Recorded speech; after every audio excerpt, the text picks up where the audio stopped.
Assalamualaikum warahmatullahi wabarakatuh. Tepang ngendangudi sareng pidangan dongeng Sunda mitranya. Urang ngadongeng deui. Urang neraskeun hanca dongeng anu katunda. Kalayan ngabantu ngejar carios si Curet.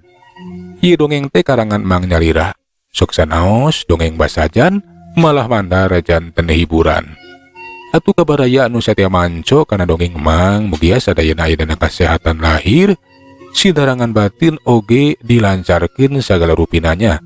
Tong hilap derorojong ditarowelan tombol subscribe supados channel Mang aya dina kamajengan Mang eksis ngahibur baraya di mana wae ayana. Atuh supados senjang kolong tingena waktos mitra, urang sami-sami dangukeun deui kumaha terasna ieu carita si Curet wilujeng ngadangukeun.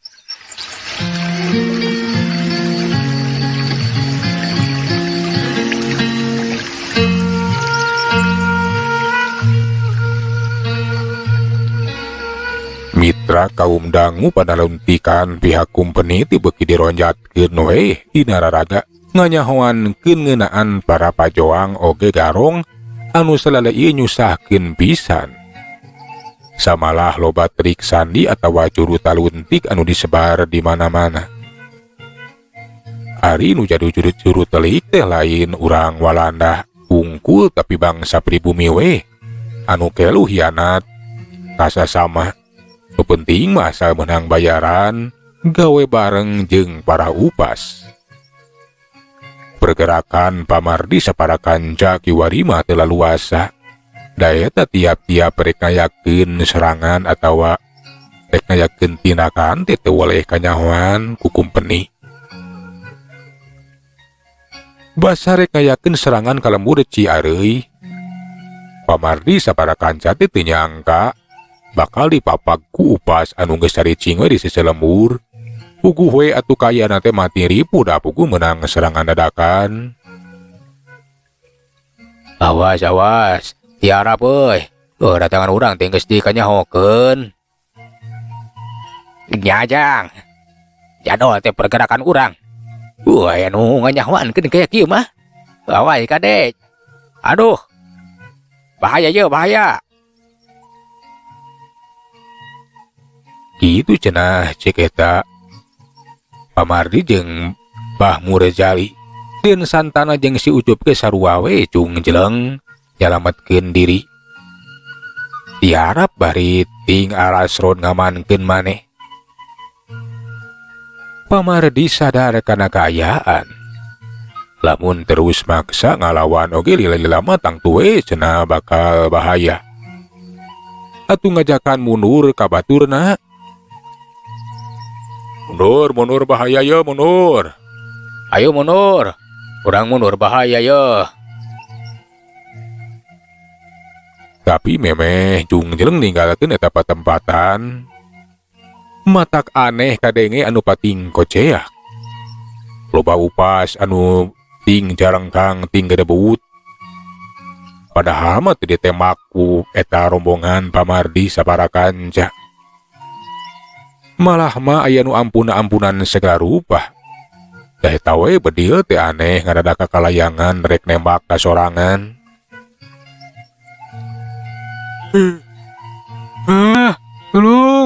Tolong. Ih, bedieu teh na rek nembak ka sorangan. Halik sia, halik. Alah. Ulah, jurik. Halik sia jurik. Kitu cenah mitra.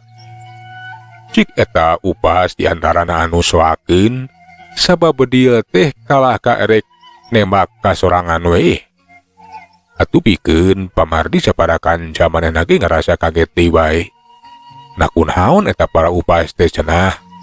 Ngadadak ting jarengkang teu pupugu jeung gawas anu meunang kasieun. Atuh Pamardi ngajakan deui anak buahna pikeun maju deui we. Ayeuna mah jadi wani langsung narajang ngayakeun serangan balik. Ayo, setelah geuning aya anu mantuan urang. Eta upas teh. Awas anu nyerang. Hah? Anya Aneh ya, udah kunonya. Ya kebenaran ya urang anu mantuan. Ayo jang santana. Mangga. Ayo cup. Teteh lagi ning anu mantuan deui. Nya Den, mangga Den. Atuh harita teh sadaya teh jung nyelang we. Ngayakeun serangan ka para upas. Setelah upas teh paciweuh teu puguh, keur menyang hareupan pasukan Pa Mardi oge nyang hareupan serangan anu teu katingali. Eta serangan teh aya lian di pagawena si Jured, poning kitu deui si Gemu jeung si Codet. Sabab eta si Jured jeung si Gemu jeung si Codet teh manehna teh kaparengan datang ka eta lembur. Sabab cenah eta lembur teh aya kumpeni oge. Si Jured, si Gemu jeung si Codet basa ningali aya serangan ti pasukan Pa Mardi anu ripuh. Sabab saolah-olah kawas anu geus kanyahoan we kadatanganna teh. Atuh gentak manehna teh ngayakeun serangan. Anu ngabalukarkeun upas teh kiwari makalang kabut we ripuh pisan. Rasa sia dasar para upas kurang ajar. Jalma hiana tunggul. Ayeuna marane teh kudu garasa. Sanajan marane bisa ngungkulan para pejuang, tapi can mentang tuh bisa ngungkulan dewek. Si Jured deuleu si Jured. Nuku pihakku penik keur ditareangan. Kitu cenah mitra. Si Jured teh anu sacarita we saceroning hatena bari terus nindak para upas. Atuh upas teh loba anu kasorang walahan maleb. Lompatan we kabur katawuran. Malah mah geus loba anu jadi korban tinggal loler dina kayahan tatu. Para pajoang anu dipingpin atau dipepuhuan ku Pa Mardi, satutasna serangan teh geus hasil. Lusles dewe maringgalkeun eta patempatan. Sedengkeun si Jured, si Gembua jeung si Codet mah sakumaha biasa we manehna mah ngagarong deui ka eta lembur. Sabada hasil ngagarong, ngulang deui we ka lembur Cikadut. Mitra kaum dangu, hasil ngagarong teh sok dibagikeun we ka warga lembur. Atuh si Jured teh harita sabada reng si ngagarong marentahkeun ka si Codet jeung si Gembul pikeun ngabagikeun duit. Langsung we kumaneh bagikeun euy. Eta duit teh ngan kadeo macing hati-hati. Bisi anu nyahoankeun euy. Mangga.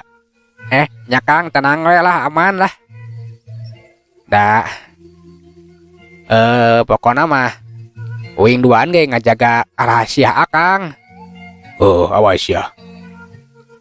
Sabab kiwari teh juru telik atau juru taluntik teh disebarkeun di mana-mana euy. Kapan jelas para pajuang nu ngarek ngajakeun serangan ge bisa kanyahoan. Da ku kitu nah. Omat.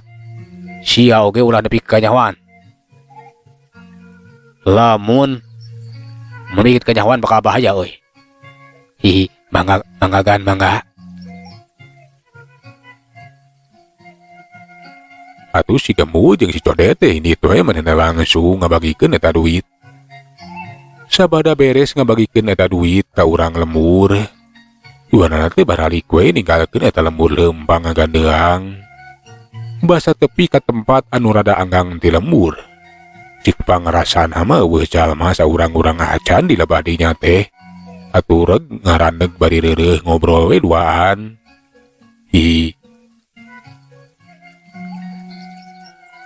Urang lembur teh babarungaheun sabab katulungan kurang henteu ngalaman susah-susah teuing. Nya Kang.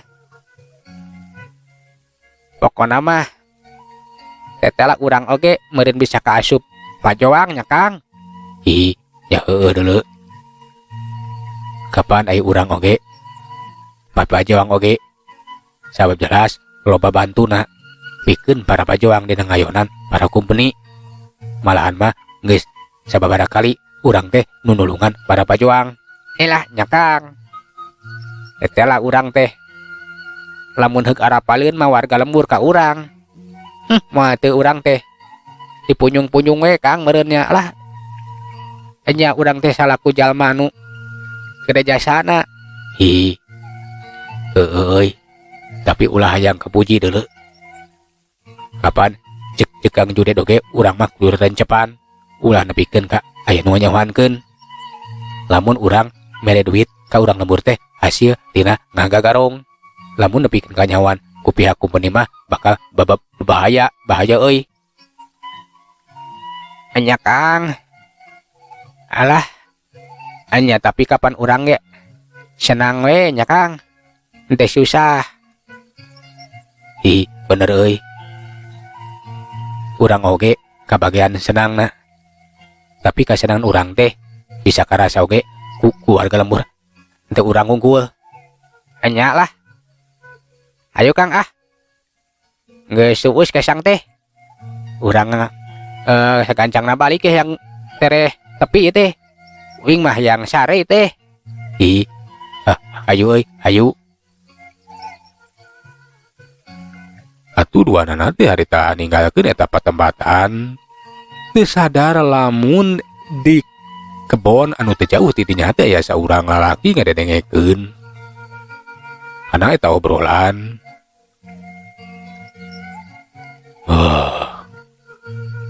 Tetel. Eta dua urang jalma teh. Nya. Meureunan sok ngagarong. Kaurat kaimana company. Teteh lah hasil tina ngagarong. Aing kudu gancang laporan ka Upas Darman kayak kieu mah. Ngarah menang bayaran.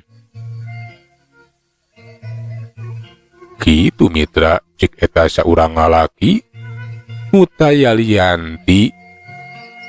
Nyata Mbah Oding teh menang pancen ti Upas Darman bikin jadi juru taluntik we. Barang geus meunang katerangan langsung nepungan ka Upas Darman. Ngabejakeun hasil tina panaluntikan teh kabeneran cenah basakeur cicing di kebon. Aya dua urang jalma. Eta dua urang jalma teh ngabejakeun lamun sadaya ieu hasil ngagarong teh sok dibagikeun we. Atuh Upas Darman gura-giru manehna teh langsung nuturkeun ka eta si Gembul jeung si Codet. Arah gancang manehna teh tumpak kuda we.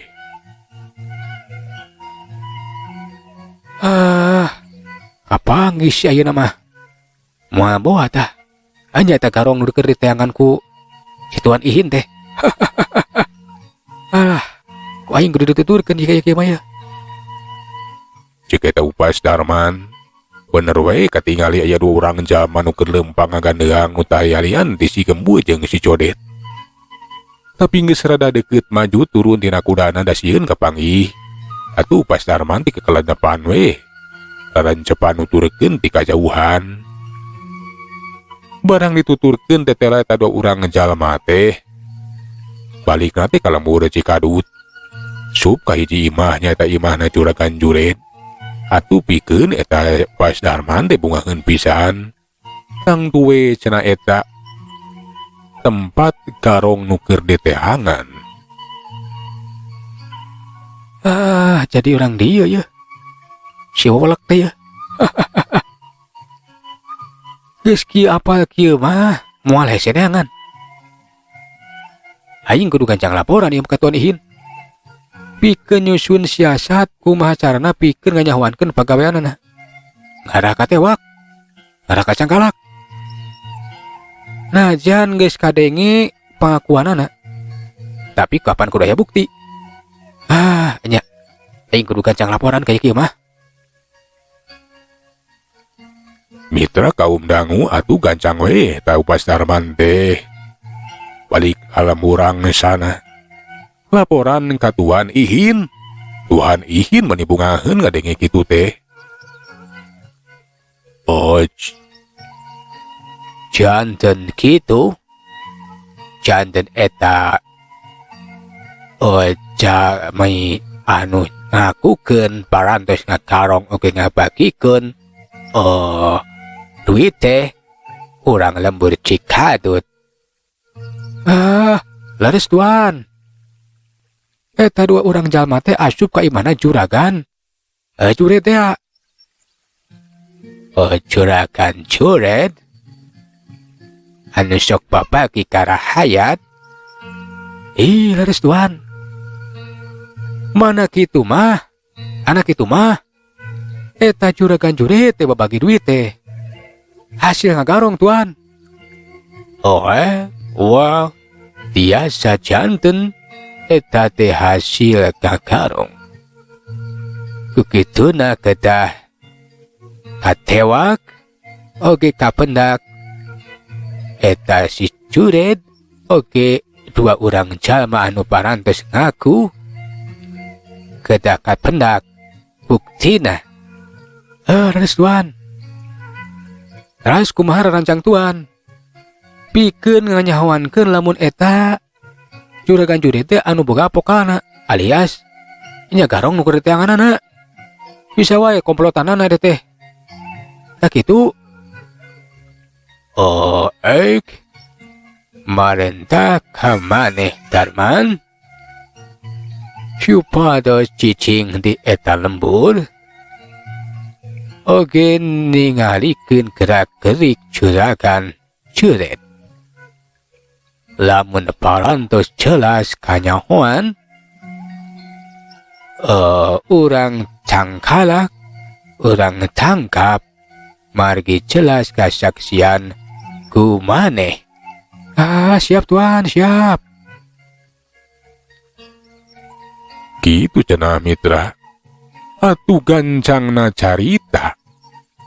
Upas Darman teh ngadon cicing we eta di lembur Cikadut. Manehna teh laporan ka pupuh lembur cenah keur ngayakeun pananuntikan. Sapopoena teh ningalikeun gerak-gerik kayaan juragan juret sapara kanca nyaeta jeung badegana nyaeta si Codet jeung si Gemuel anu kapanggih. Atawa geus kadenge ngaku lamun hasil ngagarong teh sok dibagikeun ka warga lembur. Dina hiji peuting Upas Darman teh manehna teh nyempod we. Teh jauh ti mana si juret merhatikeun. Tapi sakitu diperhatikeun eueuh anu aneh. Ngan bae harita teh aya nu sora ulah lempang ngaliwat ke jalaneunana. Sorana teh kawas jelema lain saurang.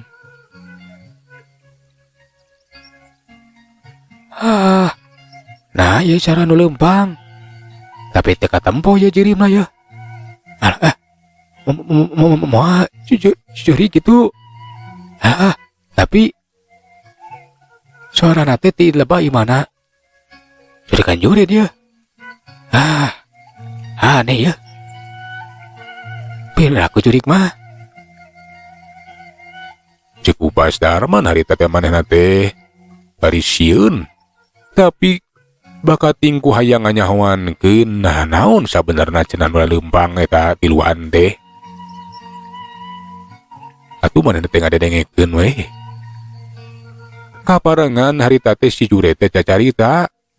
Ari sora mah kadenge. Ayo urang kudu gancang. Urang indit ka lemurang sana. Geus lila ti di karong euy. Mangga Kang, mangga. Gitu mitra anu kadenge ku eta Upas Darman teh. Barang geus ngadenge kitu mah jelas. Tetela eta juragan juret cenah jeung badegana teh anu salere ide teangan ku Tuan Ihin. Atuh Upas Darman manehna barang nyaho. Lemurang sana rek didatangan. Kuragiru we manehna teh nyalingker geus kitu miheulaan celak nae kana kudana. Beretek wae ngajugjug ka lemurang sana. Tapi kalembur langsung bebeja katuan Ihin lamun bener eta juragan jurid cenah cing badegana. Anu salah di teangan ku pihak kumpeni teh anu sok ngagarong raden cepan daya tawe. Ku pasar mane ukur kadenge sorana wungkul. Ah, Tuan. Ayeuna mah geus jelas. Lamun garong anu demi teh aja lian teh juragan jurid yang dua baturna. Ah, malahan mah ayeuna teh keur ngajugjug ka dieu. Rek ngagarong ka ieu, lembur. Oh, jadi gitu. Tapi kumaha pikeun nyangkalakna? Kapan teka tiasa katinggal? Ah, Tuan keun we sing ngagarong mah. Tah. Mun manehna geus hasil ngagarong, urang indit kalembur Cikadut. Urang ka imahna we. Kapan eta juragan jurid teh boga pamajikanana? Urang cangkalak pamajikanana. Geus dicangkalak mah, pasti eta juragan jurid teh bakal balik. Pasti bakal neangan pamajikan. Tah. Urang cari cing we di imahna. Pasti di imahna bakal nemong ke diri. Tak gitu, Tuan. Oh, syai pisan. Oh nya. Ayeuna mah urang kedah nyusun rancang anu citu supados katewak deh. Gitu cenah mitra. Eta siasat Tuan Ihin jeung Upas Darman deh. Bener we. Si jurid saparakan cate datang ka eta lembur terus ngagarong. Tapi si Tuan Ihin jeung Upas Darman pun kitu upas-upas anu diajakan we langsung ka lembur Cikadut. Tapi ka imah si jurid langsung ngadatangan Nyi Mariati. Pikeun Nyi Mariati teh kacida kagetna. Sabab ka imahna teh aya upas oge dibarengan ku si bule nya eta Tuan Ihin. Kuku ge reuas nu lain nikieuna. Nah aya naon ieu teh maneh reuas? Kasumpingan upas sareng Tuan ka dieu. Oh, Datang ka dieu. Margi nuju milari jalma jahat anu salame ieu ngagarong ka pihak kumpeni dah. Terus kenging katerangan saupami juragan jurid oge anak buahna anu parantos ngagarong anu sok ngagarong tak kitu maksad deh. Kepeg atuh Nyi Mariati ti maneh ngagabeg reuas. Sabab eta tuan bule teh dicahoeun kanu jadi salakina. Piraku Tuan?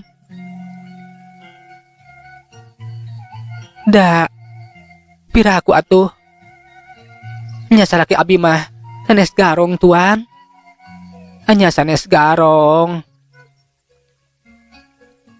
Oh, ayeuna mah moal tiasa mungkir. Maneh balik teh dicangkalaku margi sakedap deui. Salaki maneh bakal ditangkap. Nu ayeuna nu pasti nuju ngagarong di lembur di lembur angsana neh. Ah nya. Pokona maneh bakal dicangkalak ayeuna. Tah, ngasti salaki nanti bakal balik ka dieu. Bakal katewak ayeuna mah sia. Atuh Nyi Mariati teu bisa kumaha.